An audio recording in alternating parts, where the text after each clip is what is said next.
Hello guys, welcome back in birds and berries. और आज बात कर रहे हैं हम ये ब्यूटीफुल से क्यूटी पाई से प्लांट के बारे में, जिसे कहते हैं एशियाटिक जैस्मिन वाइन और प्लांट। और समर स्नो इन समर भी कहते हैं इसे, और भी कई नामों से ये जाना जाता है। और इसमें मेनली ये फ्लावर्स के लिए नहीं है, अपने लीव्स के लिए, ये वेरीगेटेड जो लीव्स हैं इसकी जो इसकी ब्यूटी है उसके लिए ये घरों में लगाया जाता है। और वेरी इजी टू केयर, इतना कोई काफ़ी हार्डी प्लांट है, बहुत ज़्यादा केयर करने की ज़रूरत नहीं है।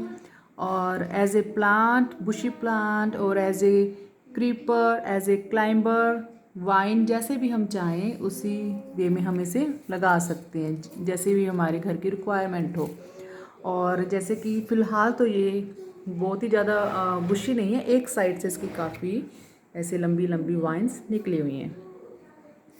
और ये डायरेक्ट सनलाइट का प्लांट है। अगर हम इसे डायरेक्ट सनलाइट प्रोवाइड करते हैं तभी इसकी लीव्स इतनी प्यारी बनती हैं। देख रहे हैं, ऊपर से ग्रीन है और बीच में कोई पिंकिश है, कोई वाइट है, कोई क्रीमिश है, और ये कितनी प्यारी हैं। तो ये मेनली फूलों के लिए नहीं है, ये मेनली अपनी लीव्स के कारण ही ये घरों में लगाया जाता है। और इसके जो फ्लावर्स आते हैं वो भी जैस्मिन की शेप के आते हैं, स्टार शेप के फ्लावर्स आते हैं, और काफ़ी खुशबूदार होते हैं। इतनी अच्छी फ्रेगनेंस होती है जैसे जैस्मिन के फ्लावर्स में होती है, इसीलिए इसे एशियाटिक जैस्मिन के नाम से पुकारा जाता है।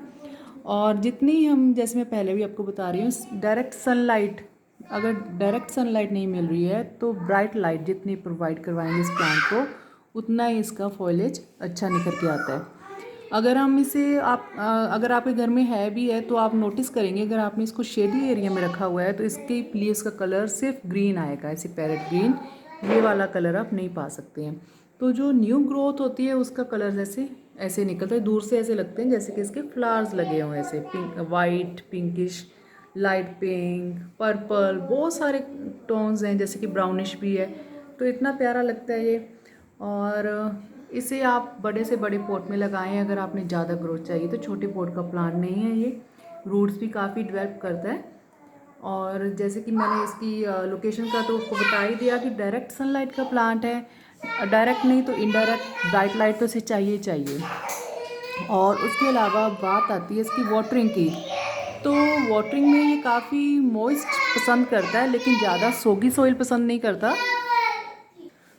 बस इसे मॉइस्चर चाहिए, मतलब कि हमेशा इसकी जो सॉइल है वो थोड़ी गीली रहे, लेकिन ऐसे नहीं कि ओवर वाटरिंग करें। और कोई भी प्लांट ओवर वाटरिंग किसी प्लांट को पसंद नहीं होती है। अगर हम ओवर वाटरिंग करते हैं तो प्लांट हमारा जल्दी ही रूट रूट होके वो सूख जाते हैं प्लांट्स। तो बस वाटरिंग आप देखिए कि इसकी अगर जहाँ तो आप थोड़ी मिस्टिंग कर दीजिए इसके लीव्स के ऊपर, वो भी इसे काफ़ी अच्छा लगता है। और सॉइल को चेक करके पानी दीजिए, बस हल्की सी मॉइस्ट चाहिए। और वेल ड्रेन्ड सॉइल में लगाएंगे तो अच्छी बात है। और अगर हम डायरेक्ट ग्राउंड में लगा रहे हैं तो फिर सॉइल चाहे कोई मर्जी हो, हर सॉइल में चलता है ये। लेकिन अगर हम पॉट में लगा रहे हैं तो हमें थोड़ा सा इस बात का ध्यान रखना चाहिए कि वो जो सॉइल है पोरस सॉइल हो, काफ़ी, मतलब कि जो पानी ड्रेन आउट बहुत जल्दी हो जाए, ऐसी सॉइल हो। तो उसके लिए हमें उसमें सैंड थोड़ी ज़्यादा लेनी पड़ेगी क्वांटिटी में। और जैसे भी आप दूसरे प्लांट्स लगाते हैं, आपके एरिया के अकॉर्डिंग भी होता है ये, लोकेशन के अकॉर्डिंग भी। तो हर किसी प्लांट के लिए ऐसा नहीं होता कि हम हर लोकेशन में एक जैसी सॉइल ही चाहिए होती है। तो थोड़ा सॉइल मिक्सर अपने दूसरे प्लांट्स के अकॉर्डिंग बना लीजिए, लेकिन ज़्यादा, मतलब कि ओवर वाटरिंग इसको नहीं चाहिए। और रखने को इंडोर कभी कभार हम रख सकते हैं, जैसे कि कई बार कोई गेस्ट वगैरह आ रहे होते हैं तो कोई प्लांट हमारे पास इंडोर नहीं है, तो इसे हमें 1-2 दिन के लिए हम इंडोर रख सकते हैं। इतने दिन के लिए सर्वाइव कर सकता है, इतने दिनों में इसका फॉलेज भी नहीं ख़राब होता। लेकिन परमानेंटली इसे ब्राइट एरिया में रखेंगे। और फर्टिलाइज़र इसके फॉलेज के लिए हम वही जो गोबर खाद है वो इसको देते हैं साल में 2 बार, इससे ईज़िली चलता है। और लीव्स का कलर आपने इसका देख ही लिया। फ्लावर्स इसके आते हैं जैस्मिन की तरह ही फ्लावर्स आते हैं, काफ़ी फ्रेगनेंस होती है फ्लावर्स में। तो मेनली फ्लावर्स के लिए नहीं लगाया जाए, लीव्स के लिए जाता है। इसके लीव्स इतनी प्यारी हैं। और अगर आप मिट्टी के पॉट में लगाते हैं तब तो सॉइल को भी इतना चेक करने की ज़रूरत नहीं है, क्योंकि जब ऊपर की सॉइल सूख जाती है तो ऑब्वियस ही बात है उसकी नीचे की भी पॉट की पूरी सॉइल सूख जाती है। लेकिन जब अगर आप प्लास्टिक के पॉट में लगा रहे हैं तो आप थोड़ा सा उसमें कोई एक कुछ भी लकड़ी वगैरह से कुछ भी आप थोड़ा टच करके देखिए सॉइल को कि अगर वो नीचे तक अगर वो ड्राई आउट है तभी आप उसे पानी दीजिए, अदरवाइज़ नहीं देना आपने पानी। और एक जगह आप बनाइए घर में जिसके लिए ये बना हुआ है, दूसरे प्लांट्स के साथ बहुत ही अच्छा लगता है। जैसे कि एक ऑर्नामेंटल प्लांट ही है ये, ऑर्नामेंटल लीव्स हैं इसकी, बहुत ही प्यारा बुशी सा प्लांट है। एज ए बुशी जैसे कि मैं अब क्या करने लगी हूँ, एक आधे दिन में इसके कोई भी बैम्बू स्टिक वगैरह लगा दूँगी तो उसको उसकी हेल्प से ये उसकी स्ट्रेंथ से ऊपर को ये हैंग करेगा, वो हैंग क्या करेगा, क्लाइंब करेगा, तो उससे काफ़ी अच्छी लुक आएगी इस प्लांट की। तो उसके बाद जब काफ़ी ये बुशी हो गया उसके बाद मैं ऐसे कॉर्नर में लगा दूँगी या फिर मेरी ग्रिल वगैरह की हेल्प से ये क्लाइंब कर लेगा। एज ए ग्राउंड कवर लगाया जाता है, आप कभी नोटिस करेंगे पार्क वगैरह में एज ए ग्राउंड कवर भी बहुत अच्छा लगता है ये। और पॉट्स में भी इवन कि दूसरे प्लांट्स के साथ भी हम इसे नीचे नीचे लगा सकते हैं और इसकी कटिंग करते रहें हम टाइमली, तो नीचे नीचे जो मतलब कि सॉइल नहीं दिखती फिर ये दूसरे प्लांट्स में, तो भरा भरा पॉट लगता है, तो काफ़ी अच्छा लगता है दूसरे प्लांट्स में भी। जैसे कि बहुत सारे प्लांट्स ऐसे होते हैं जैसे कि डेफिन बे की है, वो नीचे से बिल्कुल खाली होता है, ऊपर उसकी ब्यूटी होती है लीव्स की, तो उसमें हम ये ट्राई कर सकते हैं। और भी बहुत सारे प्लांट्स हैं जो मुझे इस टाइम नहीं मेरे नोटिस में आ रहे हैं ध्यान में, तो आप उनके साथ नीचे एज ए पॉट के भी ग्राउंड कवर के लिए आप लगा सकते हो, पॉट को कवर अप करने के लिए काफ़ी हैंग होता है। और कई बात होते हैं कि हमारे पॉट्स काफ़ी पुराने हो चुके होते हैं ना, तो काफ़ी मतलब कि इतने अगली से लगते हैं, प्लांट की ब्यूटी को भी ख़त्म कर देते हैं, तो उनमें भी अगर हम ऐसी वाइन्स लगाते हैं ना तो वो नीचे को हैंग होती हैं, तो पूरे पॉट को वो कवर कर लेती हैं। तो ऐसा आप कोशिश करके देखिए कि जो भी आपके जो मिट्टी के पॉट्स होते हैं या सीमेंट के पॉट्स होते हैं बहुत जल्दी वो ख़राब हो जाते हैं, तो ख़ास करके सीमेंट के पॉट्स की वो ग्रेस नहीं रहती है, तो या तो हम उन्हें पेंट करें, अगर हमारे घर में हमने वैसे ही रखे हुए हैं वो सीमेंट के तो उनका बहुत डिस्कलरेशन हो जाता है क्योंकि पानी वगैरह लग गए, तो उसमें आप लगा के देखिए, ये हुई पर्पल वाइन हुई, टर्टल वाइन हुई, वो बनाना टीयर्स बनाना की होती है वो स्ट्रिंग, बनाना स्ट्रिंग्स, ऐसी सारी लगा के देखिए आप, बहुत ही अच्छी उसमें लगती है ये लगी हुई ना, पूरा पोट भरा भरा पूरा फिल हो जाता है पोट और दिखता भी नहीं पोट। तो लेकिन उसका बात ये है कि वो हमें टाइमली कट करनी पड़ती है कि वो नीचे ना लटके, क्योंकि फिर वो ज़्यादा इंसेक्ट वगैरह आने का, वर्म वगैरह प्लांट्स को जल्दी लग जाते हैं। तो हवादार भी बना रहे, जैसे कि यहाँ पर ना लगाएं, आप साइडों साइडों में लगा दें तो वो भी एक अच्छा माना जाता है।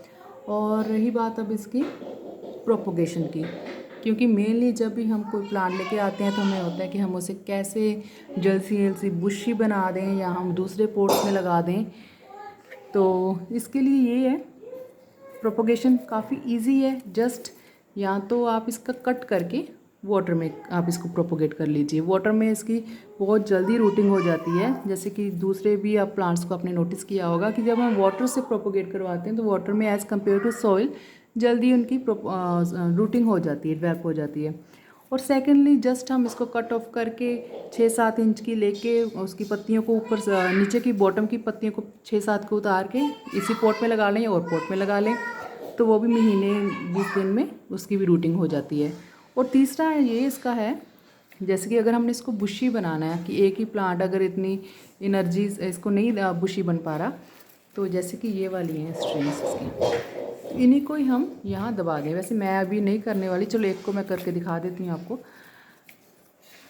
इसी सोइल में दबा दें, ऐसे उसकी भी रूटिंग स्टार्ट हो जाती है, 2-3 को इकट्ठे करके ना। जैसे कि आप देख रहे हैं ये बहुत ही ब्यूटीफुल लीव्स वाली ले ली है मैंने, एक टहनी ये और एक ये, 2 ले लिए और थोड़ी सी यहाँ से मैंने होल किया है और 1-2 पत्तियाँ जो हमने दबानी है वहाँ से 1-2 पत्तियाँ निकाल देंगे।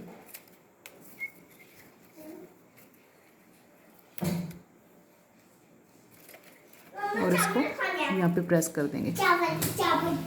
ये लीव्स वाला एरिया हमें दबाने से ये होता है कि वहाँ से नोड्स होती हैं उसकी और वहाँ से रूटिंग जल्दी स्टार्ट हो जाती है। और हल्का सा हमने मिट्टी से इसे प्रेस कर देना।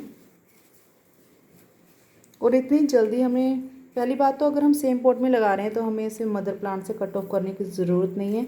हाँ, और अगर हमने किसी और पॉट में लगाना है तो उस पॉट को आप साथ में रख लीजिए यहाँ, और उसी में ये आप लगा दीजिए उसकी स्टेम्स। ये काफ़ी इजी मेथड होता है और काफ़ी जल्दी रूटिंग होती है इससे। और 20 दिन बाद आप उसे कट ऑफ कर दें मदर प्लांट से। बस यही इसका प्रोपगेशन का मेथड है। तो गाइज़ ये मैं आपको 20 दिन बाद आफ्टर 20 डेज़ मैं इसकी यहाँ से हम कट ऑफ करेंगे दोनों स्टेम्स को और उसकी रूटिंग दिखाऊंगी इसकी। इससे प्लांट काफ़ी बुशी बनता है, क्योंकि 1 से 2 प्लांट हो गए हैं, ये 2 के 3 ही हो गए हैं। 2 स्टेम्स लगाएंगे तो दोनों की रूटिंग अब अलग से होगी और इसको डबल एनर्जी मिलेगी अब यहाँ से। और इसे हम टाइमली अगर हम इसे प्रूनिंग भी करते हैं ना इसकी, तब भी ये काफ़ी बुशी बनता है। आगे से काफ़ी स्टेम्स निकलती हैं इसकी। तो इसमें से हल्की सी जैसे ये ना थोड़ी सी कटी हुई है, तो इसको हम यहीं से कट कर देंगे। तो यहाँ से काफ़ी अच्छी कलर की अब लीव्स निकलेंगी। ये हो गया है, ये स्टेम तो वही है, ये दूसरी है। तो इसको भी हम हल्का सा प्रूनिंग यहाँ से कर देते हैं। यहाँ से काफ़ी अच्छी ग्रोथ इसकी भी निकलेगी और एक की जगह पे 3-3 4-4 टहनियाँ निकलेंगी इसकी। इससे काफ़ी बुशी बन जाता है प्लांट।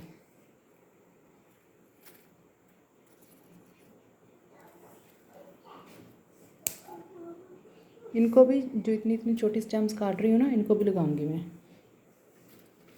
इनसे काफ़ी इजीली चल पड़ता है ये। जैसे कि ये है, इसको हम यहीं से काट लेते हैं तो यहीं से नई ग्रोथ भी स्टार्ट हो जाएगी और इसी मेथड से प्लांट और भी ग्रो कर लेंगे हम। देख रहे हैं आप, उसका नोड एरिया भी है, लीव्स हैं यहाँ से ये रूटिंग स्टार्ट कर लेगा। जो ये ऐसे लटक रही हैं ऐसी लगाने की ज़रूरत नहीं है, थोड़ी हार्डी स्टेम हो टहनी